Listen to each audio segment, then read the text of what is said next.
Why can I not think of his name now? Why can I not think of his name? Dick flip guy. Joey Ryan. Yeah, Joey Ryan released a 1-hour video presenting receipts against all of his accusers of sexual assault, rape, and misconduct. Did you guys get to check that out? I loved it. Now, I don't want to discredit what some of these women have went through. I don't want y'all to think I'm that guy. However, Joey Ryan was like he was an attorney in a big case. He was like, all right, this person accused me of this. Here's Exhibit A, 24. DMs. She invited me over. She asked for the penis. I gave her the penis. That's what the DM says. There was consent there. And I thought that was very, like, he did it very well. He didn't, my biggest concern was when I found out what the video was about before I watched it, I was like, man, he's probably going to be like an asshole about it, blah, blah. But I thought he was very professional in his delivery. He had his facts. He had his dates. He was ready and was like, no, this is not what happened. Now, I don't know if he addressed all the allegations because I heard it was a lot. He just sounds like a guy that likes girls and he gets with them. You know what I'm saying? Like, I from what I could tell, I didn't see anything, shady from him. So, and I think that's a note for all guys, make sure, you don't be deleting them DMs and, hold on to them things because you never know. And there's just some people, they're coattail riders and they're trying to ride on this movement, and that's totally not the case. Okay. So all I can say is we've been presented with some accusations by the accusers, and we've been presented with Joey Ryan's evidence that he had in form of receipts of DMs and stuff like that. Joey Ryan, based off of what I've observed or what I can kind of take a look at, he kind of approached this the correct way. His therapist told him not to address these issues because the last thing you want to do is get into a shouting match over he said, she said on the internet. And he was just like, nope, I'm going to let these women go ahead. Basically give them enough rope to hang themselves in so many words. Like, I'm going to let them speak their piece. I'm not going to interrupt them. I'm not going to try to argue with them. I'm not going to try to debate them. As soon as the lawyers found out that I think he was only speaking on the cases that he could just straight up dispute, just straight up debunk. Now, if there were some other accusations, he didn't bring up those. But the ones that he got receipts on, which is kind of like a manipulative tactic, like he's gonna discredit all the women that were lying or exaggerating, but he's not gonna address the ones that may have some truth to it. If there's some that has truth to it, I don't know. We don't know. All we have is allegations and what he's been able to show us. Now, if all these women start pulling out DMs that he sent them that he didn't address, that makes him look even worse. I mean, that remains to be seen. But I'll agree with this presentation. He did argue his case fairly well. I had some issues with the whole 17-year-old chick, but I think that was just highly inappropriate. I don't understand why any promoter would have booked that to begin with. Sure, he wasn't able to use his dick flip offense on her while she was 17, but that's not a good look. That just isn't. It just isn't. Yeah, apparently you do stuff like that in California and Chicago and places like that. Well, her dad was involved in that storyline too. Remember, he said he dick flipped her dad like at the event prior. So everybody involved in he that. He admits to saying like some out of pocket shit to her. Like the whole, like, I don't know, like something about making out or some shit like that. That was after. He admitted to saying some out of pocket shit that he probably shouldn't have, quote unquote, as a joke. My view on it: have you guys seen the video of the girl pouring gasoline into her boyfriend's Jeep and then it blowing up in her face? I saw the one where they dubbed Cave's music on it. I didn't know that happened here in Milwaukee, but Nope, it was Madison. Oh, Madison. Madison. Okay. Milwaukee can't take credit for that stupidity. Okay. Well, this Joey Ryan thing is going to be a little bit of that, but on a lesser level. Maybe it's kerosene instead of gasoline. Because my view on the Joey Ryan thing, I'm happy he had all the receipts and everything like that he could show the intent and the interactions that he had with all of these different women. I think that he was being open and honest. The things that I took away from it, though, is as someone who knows people who've been caught up in these same type of allegations and knowing what the actual situation was and why the women were making these accusations, the one thing that pretty much all of these events had in common, and is not a good thing, because in the eyes of the law, for the most part, if you have been drinking, you can't make an informed decision in the eyes of the law when it comes to sex. And so the fact that pretty much half of the situation, probably 75% of them, he kept saying we had been drinking, we were drunk or whatever, and we started making out, and then we had sex or whatever. Like, you can't consent to anything when you've been drinking. Like, you can't sign legal paperwork or anything like that. It'll be held null and void. And that's the same thing when it comes to sexual interactions. That's the one thing that could blow up in his face. And on top of that, a couple of them were, and these can't be necessarily chalked up to maybe a crime or anything like that. But I do think that he was taking advantage of the women, and for some reason he felt he had to get them drunk. And also, I guess it may also stem from himself and his mental health that he kept bringing up in there. Maybe he needs liquid courage, so he has to drink, and then the woman is drinking, and they end up having sex. And then it's also him talking to several of the women about his situation, and them probably feeling pity on him and giving him a piece of ass, which would still be basically a guilt trip, but not necessarily a coercion or something like that.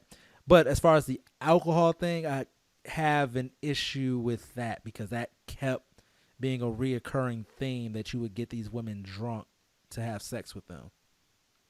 But though, all them DMs just proved that a lot of that was consensual. Right. You have to. It's like, at But, what but point? he only addressed those that he could disprove. He didn't address the ones he couldn't. Well, it was a couple where he Right. was like, I don't remember our interaction, or I don't remember that, or whatever, so I can't really say. I think he did address every single person pretty much in this video that made an accusation against him. And yes, they had follow up interactions and different things like that where they were still happy with the situation or whatever. I'm just saying, like I'm glad, that's why I said I'm glad he had those receipts to show that if they felt the type of way, they didn't feel the type of way until the world felt the type of way about men. But This is why guys need to keep all this interaction between you, just interaction with people. You might want to keep them. Right. You never know. Right. So, but what I'm saying is that he still kind of comes off looking like a predator, kind of, because you were getting these women intoxicated in order to have sex with them. And like I said, in the eyes of the law, like, and this, every guy out there, every woman out there listening or whatever, like, if you're having sex with someone and they've been drinking, and the next day they aren't texting you like Joey Ryan, the next day they could wake up, sober up, change their mind, and they could go and put you in jail, make a complaint, get you locked up, get you arrested. So be careful with your interactions with people. Listen, you want to call me Xavier Mustafa? All right. Let's have a thought corner right now, okay? Let's say I'm a young, impressionable girl, okay? And I'm going out with you, and I go into a bar, and I order a drink. I know that I am ordering a drink. I know that this drink is going to have alcohol. I know that alcohol is going to impair me. I have a second drink.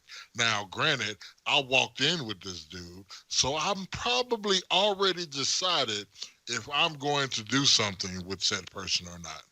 I think at some point, people do have to take some responsibility for their actions, but the same time too, you got to be respectful. But as a dude, am I supposed to be like, sorry, I don't want to have sex with you because you had one drink, and I want to make sure that you know what you're doing. Now, it wasn't like it was 6, 7, 8, 9 drinks, and she couldn't walk, and you had to drag her into the hotel room or something like that. Okay, that makes sense. Yeah, well, At no point during any conversation or anything was they like, hey, that was kind of bogus what you did to me last night.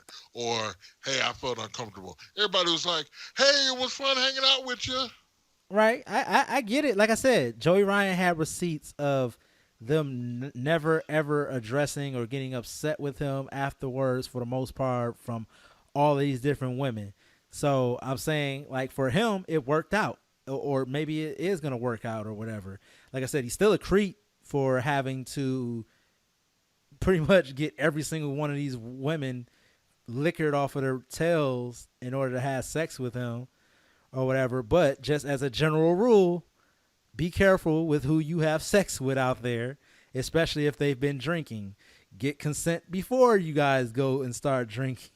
Look, I have love contracts. Like, you got to sign paperwork to have sex with this is $1 million dick over here. This rich nigga dick. Dude, I am a married man, if you guys know that.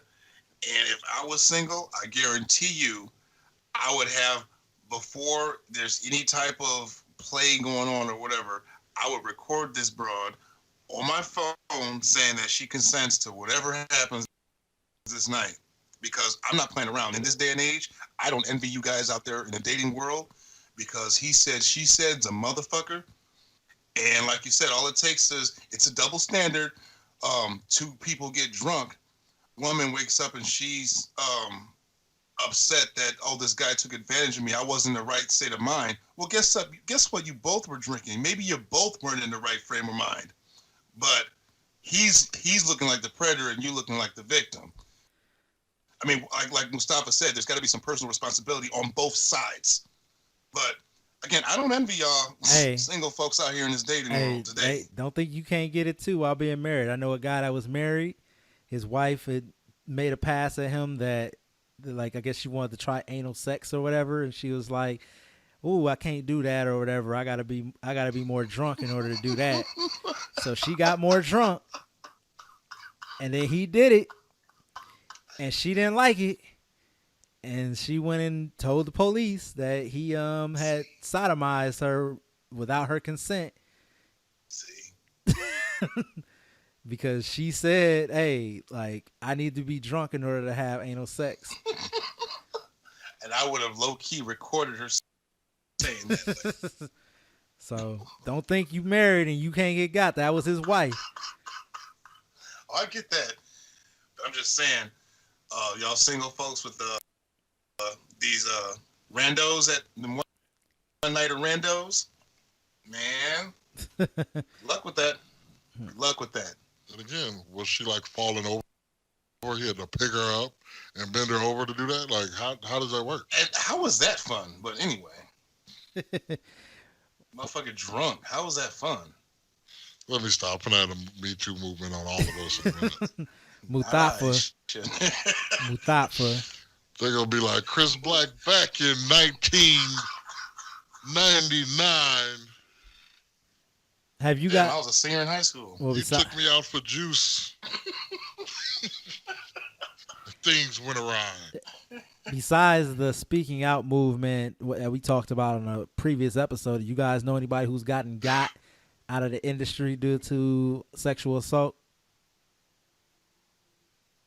Nope, no one's been outed that I'm aware of, not saying that they were, assaulted by this wrestler. I mean, haven't heard of that. Oh, okay. And I know we're making jokes now, but I mean, the whole speaking out movement, it's no joke. We're making light of the situation now because that's what we do. But yeah, in all seriousness, I think one of the most interesting things that he said is that he was wrongfully fired by Impact because his contract said he could not be fired for anything prior to him signing his contract. Dude, okay, who the fuck gets that written in their contract, and why the fuck wasn't that a red flag? I agree.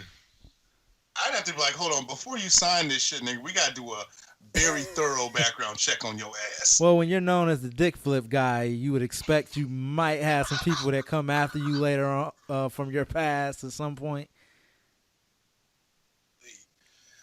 Lord have mercy. And I like how he was talking about the one chick was like, he's like, yeah, Trent Seven like recommended her. She came highly recommended. Oh, I bet. Test drove it himself, huh?